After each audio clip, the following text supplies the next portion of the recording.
the selection of the judges, particularly the constitutional courts, high courts and Supreme Court. It's very unfortunate to hear the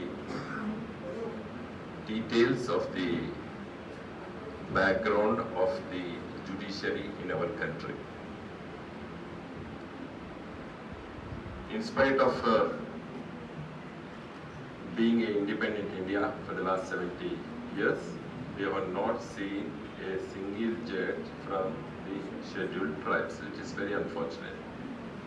Let me be very free and frank. It's very unfortunate and it's shame on our part. You see the percentage of the scheduled tribes in this country, more particularly in the heartland of our country, that is Madhya Pradesh, Chhattisgarh, Jharkhand, and the northeastern states, and definitely in every part of our country, the scheduled tribes, they have nativity. Even in our state, we do have good percentages. Before undivided, in the undivided state of Andhra Pradesh, the percentage of scheduled tribes was only 6. Now it is more than 9.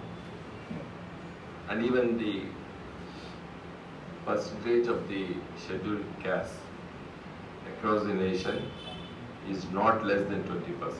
But of course, in some states, even it is more than that. But only one Chief Justice of India from scheduled castes. That's what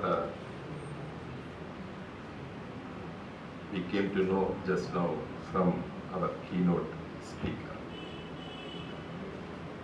Many of the youngsters who are students in this college, they should know all these details because you are the next generation lawyers.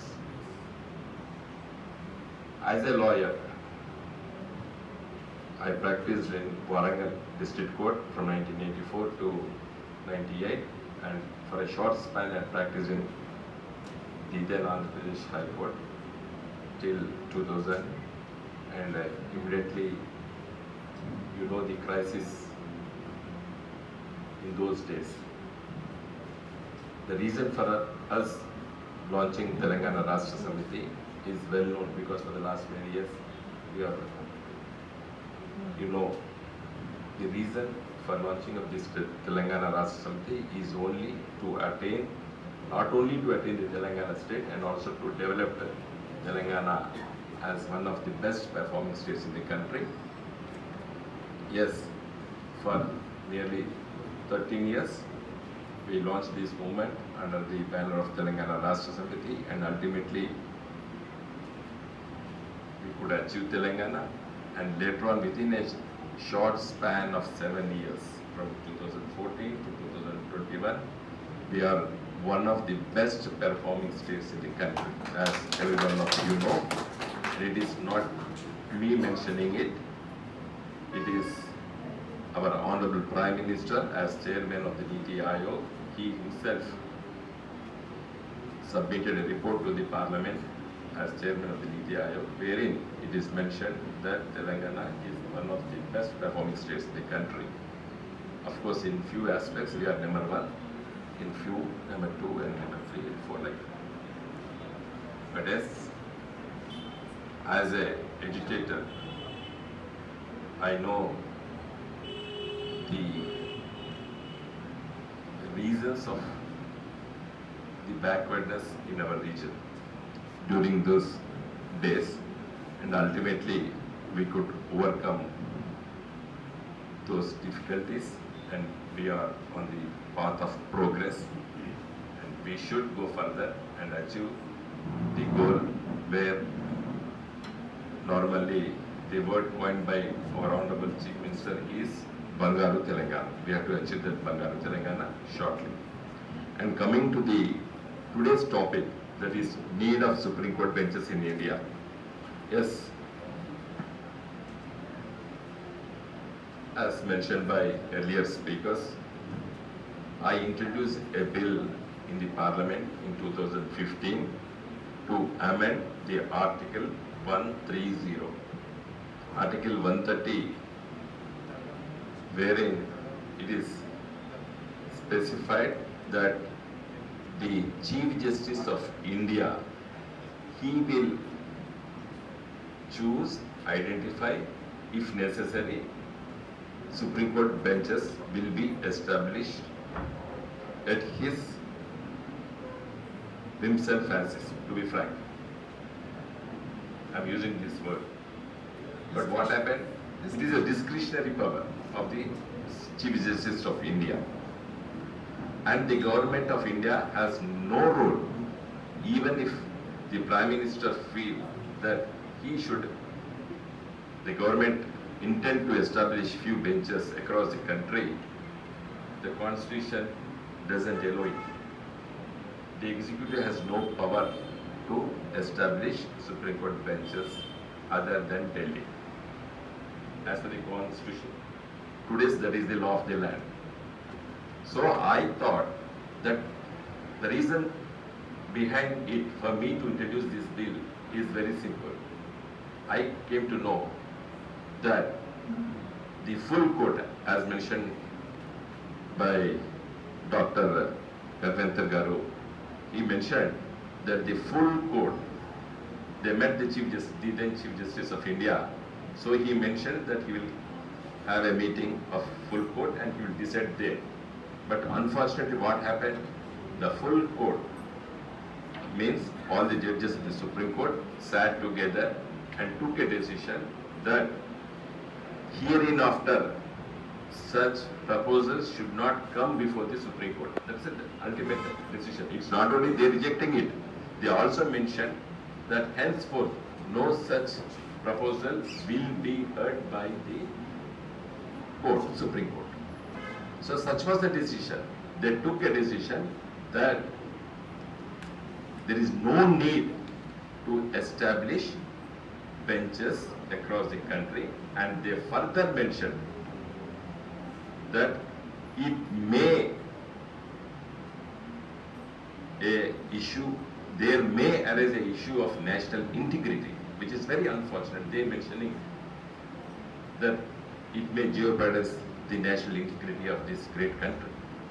I don't know with what wisdom they took this decision. The Supreme Court, in full court, they took such a decision. So it provoked me, frankly speaking.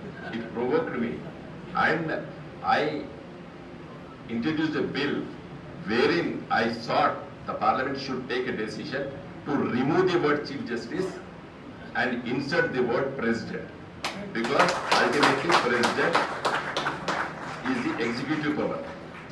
It is the people's, if the people elected mandate government, if it takes a decision for establishing benches across the country, maybe south, east, west, anywhere in this country. So today, as in today, Modi is not having the power to establish. He can't take a decision to establish Supreme Court benches south, north, east or west. Even today also, it is the right of the Chief Justice. So I introduced that bill to remove the word Chief Justice in Article 130 and insert the word President. Naturally, our Constitution says President will hear the Cabinet and he will implement the decision of the Cabinet. So the other parliamentarians who introduced bill either earlier to me or even after I introduced. I heard just now that it was another bill was introduced in 2020. But that bill can't be taken up because unless the role of Chief Justice is removed and or otherwise Chief Justice should take a decision, okay fine, don't remove my power, I myself will introduce, create benches, so it's fine, okay. No problem for us. But if in the coming days also, if the Supreme Court with its wisdom feels that there is no need to have benches across the country, definitely that is the only solution where we should remove the role of Chief Justice to decide for establishing benches. So that is most important. So today I thought that I should once again bring it to the notice of the esteemed audience who are here. Many of you are young students who are pursuing your law, and maybe some postgraduate students also, and of course my good friend lawyers are also here.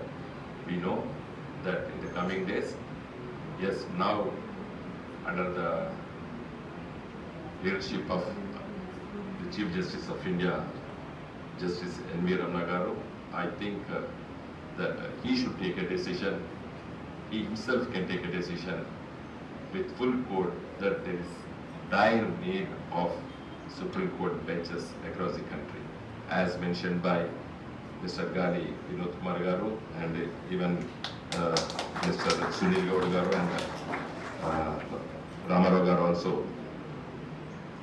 They mentioned that the need of the hour is that every litigant should feel free that he can pursue his case till the end. That is the apex court, Supreme Court. And there are some opinions among the judiciary, the legal fraternity, and also some academicians that the Supreme Court is not only the constitutional court, as every one of us know. It has original jurisdiction, appellate jurisdiction, and constitutional matters as well. So coming to the original jurisdiction, yes, Supreme Court can decide either by sitting in Mumbai, Calcutta, Chennai, or Hyderabad, or even in Delhi. The issue of original jurisdiction arises only when there is a dispute between two states. And there are some other cases also, of course. With regard to the appellate jurisdiction, what is the need of a litigant pursuing his case for 1 gunta of land? Let me be very free and frank. For 1 gunta of land, the cost may be below 1 lakh also. But there is some ego clash. So if he want to pursue, how can he pursue it when the costs of litigation in Delhi, which we can't or he can't bear? Very recently, of course not very recently, 2-3 years back, there was some litigation in our High Court of Judicature at Hyderabad. High Court was not yet bifurcated, regarding the role of speaker in our state assembly. So we have to engage a senior advocate. So our Honorable Chief Minister asked me to engage some senior advocate at Delhi. So when I rushed to him, he has seen my anxiety. And what he mentioned is, tomorrow I am having 3 cases in the Supreme Court. I have to pursue it. So for each case, as you mentioned, 35 lakhs. So 35 into 3, 105. So if you pay that, I will land in Hyderabad to argue your single case, because I have to lose these 3 cases to argue your single case at Hyderabad. Yes. Rest is, I think you can understand. I should not mention here. We paid it. Not only that amount, and also the income tax which is going to accrue on it.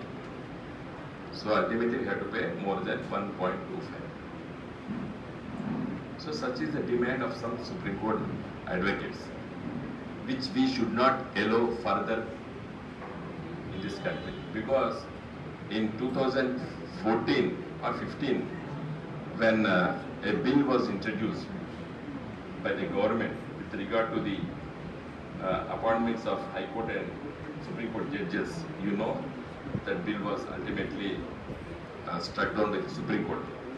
So while the bill was discussed in the Parliament, every MP from each political party, when they spoke in the Parliament, everybody raised the issue of huge fees collected by the lawyers in Delhi.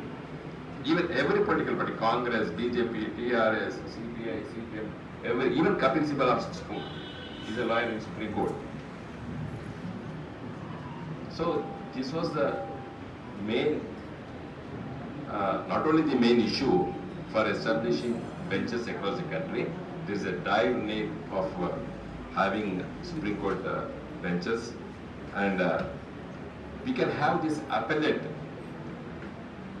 jurisdiction, at least at initial stages, in these regional benches, which we are now planning to have it there.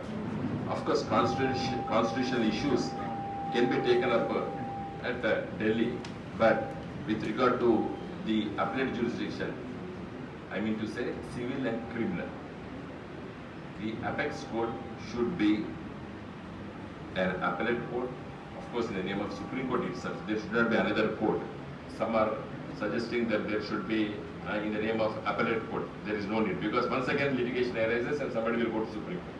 So we should have regional benches of Supreme Court, but not exclusive appellate courts. Because once, if you feel that there should be an appellate, initially we may say that this is the apex court for appeals again in civil and criminal cases. But some may once again raise the issue of some constitutional issue in that judgment, and once again he may land in Supreme Court at Delhi. So we should have only Supreme Court benches, regional benches, so that should be the final verdict. So that is the end of the litigation. So there is a dire need of benches in South, East and West. Of course, Delhi can cater the needs of the North India. So with these viewers, I feel that today's topic on need of Supreme Court benches in India is well debated. Of course, the book which was written by Professor B.Vinod Kumar, and we released it, and within short time I have gone through few pages. He made he tried to explain us all the details which he was discussing with me for many days. I think in the coming days also he should once again try to further explore the issues which are cropping up very recently regarding the appointment of judges. Yes, we should demand, I think today's conference should pass a resolution, number one, for establishing need of Supreme Court benches in India. Number two, that the constitutional courts should have reservations. That is my personal idea. For scheduled castes and scheduled tribes, initially. We should have, unless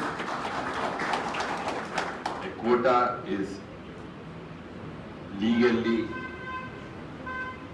enacted, no collegium will suggest the downtrodden to be their colleagues in the college.